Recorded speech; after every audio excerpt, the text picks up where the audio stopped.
Hello, my name's Tom and I'm talking to you from the Lambert Centre, which is the very centre of Australia.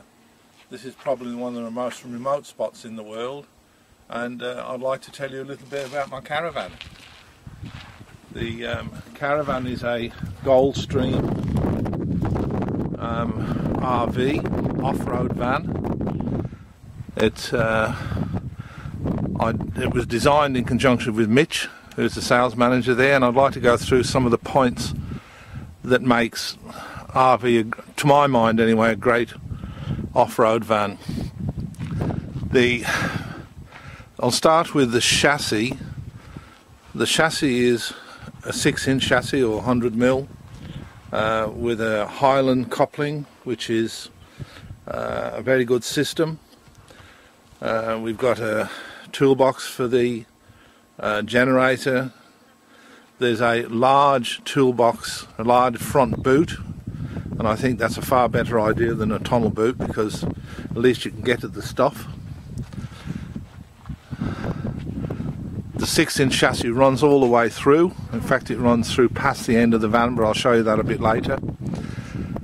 This is a timber framed van. It's made with Meranti. There are various options with aluminium and steel and all the rest of it, but the reason I went for a timber frame van is because I want to go off-road. I want a van that's able to flex. It's a bit like a boat. If a boat doesn't flex, it breaks, and it's the same with a van. If you've got a van that's rigid, it'll just fatigue. The chassis will flex, and the van has to flex with it. As I say, if not, like a boat, it'll just fatigue. This has been designed with a barbecue in the front here, and an angle fridge freezer, which I use as a freezer. This is a 17'6" rear door combo, which I think is more than big enough for a caravan, for our use, for 2 people. It's got full airbag suspension, and that has got lots of benefits. There's an outside hatch there for watching television, which is nice on a nice day. At the rear, I've got a framework with 2 spare wheels on it. The chassis was extended all the way through to 400mm past the end of the caravan, and designed to take that weight. That weight was taken into consideration when the chassis was designed. We'll go inside now. I'll have a look at a few of the things that I think are good again.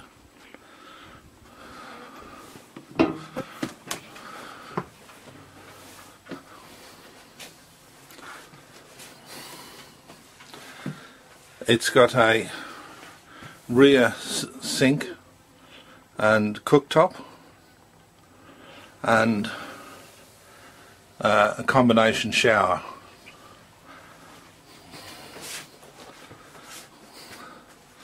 It's got a cafe dinette, which is fine. I have got two 240 12-volt fridges, and I went for 12-volt because we do a fair bit of outback work, and the absorption fridges just don't work as well.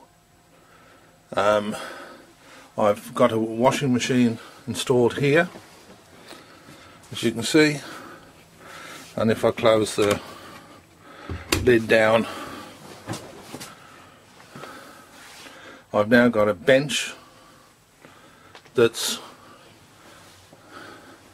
just 6 foot long, so it's a really good workbench. I'm fairly tall. I'm a bit over 6 foot, 6'1". So the beds are, while they're single beds, they are both well over 2 meters long, and there's space at the back of each. Well, you can see me. The beds are over 2 meters long, and They're very comfortable. This bed is 3 foot wide, or 900 mil. This bed, it's my wife's bed, that's 2 foot 6, and that's one of the things about it. Because the beds are so high, as you can see, just bear with me a second please.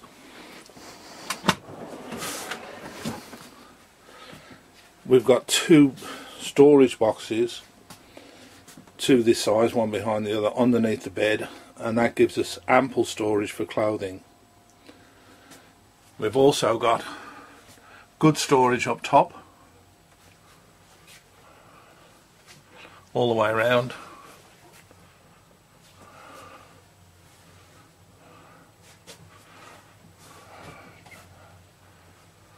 And one of the things that I do like about this van, in a practical sense, is that all of the electronics and electrics are up here.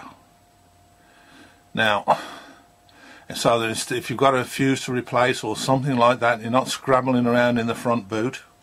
It's all there, clean and easy to get at. Let's see if I can get out of this mirror. You'll notice too that there's no front window in the van. That because we have a rear entry and a rear kitchen, that the beds are up the front, no front window. I'll go back out and show you 2 of the other simplest things on this van, 2 of the decisions. It's a lovely day here in the middle of Australia. If you ever wonder what it looked like, this is what it looks like. There's our truck. The door. The door is a major issue, I believe, in caravans, and there's so many people do this wrong. I've looked at many off-road vans, and just so many of them have got the door hinged at the rear, so that when in dusty conditions, all of the dust just blows in. With this one here, the door's hinged at the front and it's sealed, and you get almost no dust. Again, just swing around to the front of the van. The last point, just to reinforce it,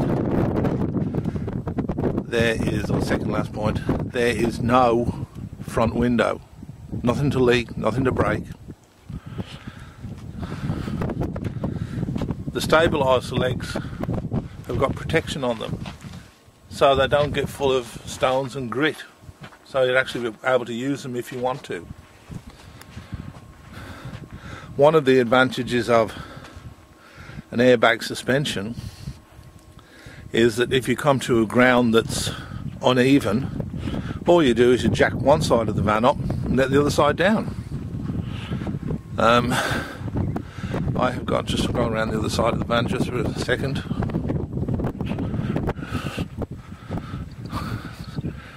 It's a bit of hard work, this old van. Well, it's a new van actually, but it's capable of it.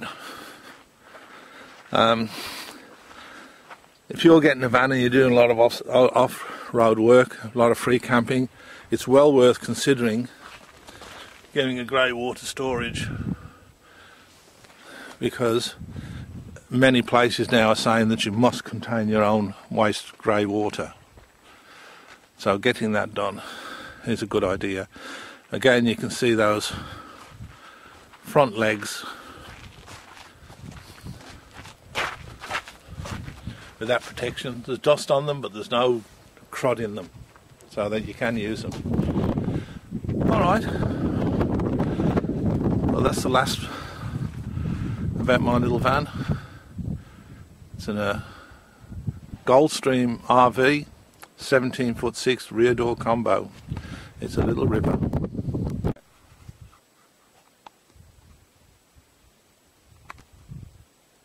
Hi, we've just left the Lambert Centre. That 12 kilometres up that four-wheel drive track. Took us 40 minutes, 45 minutes to travel. It's pretty well full-on four-wheel drive stuff. This is the road that we're travelling on. It's the road to Fink in the Northern Territory.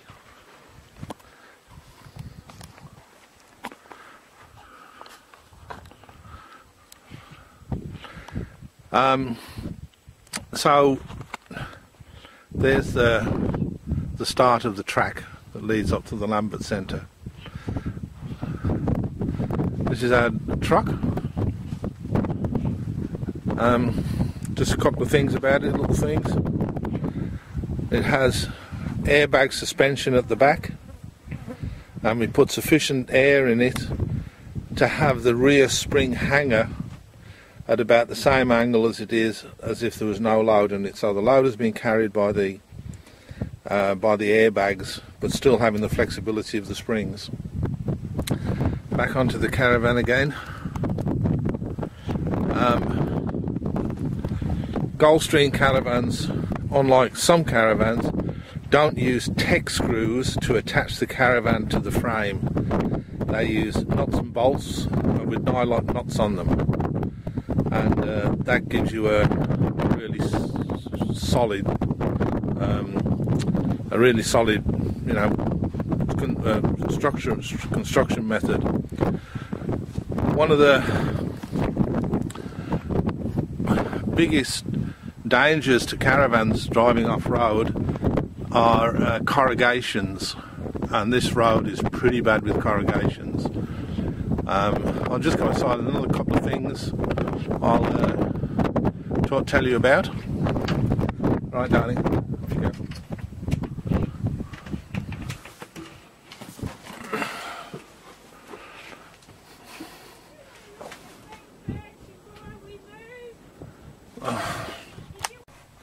One of the other things I fitted to the van are these fans.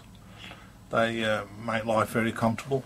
12-volt fans, so they keep you cool either on a hot night or cool in the sleep during the day.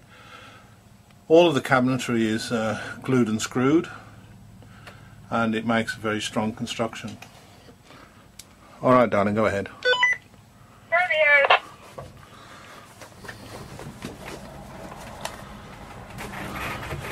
Vibrations from corrugations are one of the worst things that create an issue with caravans. We're now driving, you can probably hear the noise, but we're driving on a really bad set of corrugations, and as you can see, that little plane is moving, but it's really not too bad.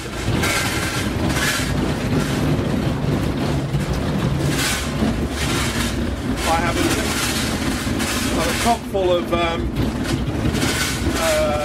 couple of cordial in the back of the sink, and again, that really is not too bad. Ignoring the noise, it really is not too bad. What speed are we doing now, love? Say again. We're doing 60 kilometers an hour now. I don't know whether you can see that.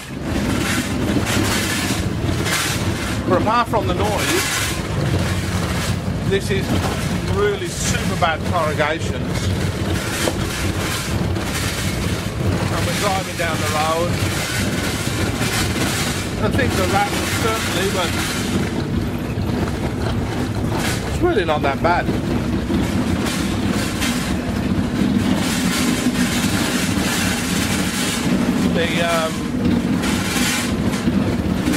So there, that's what you have. That's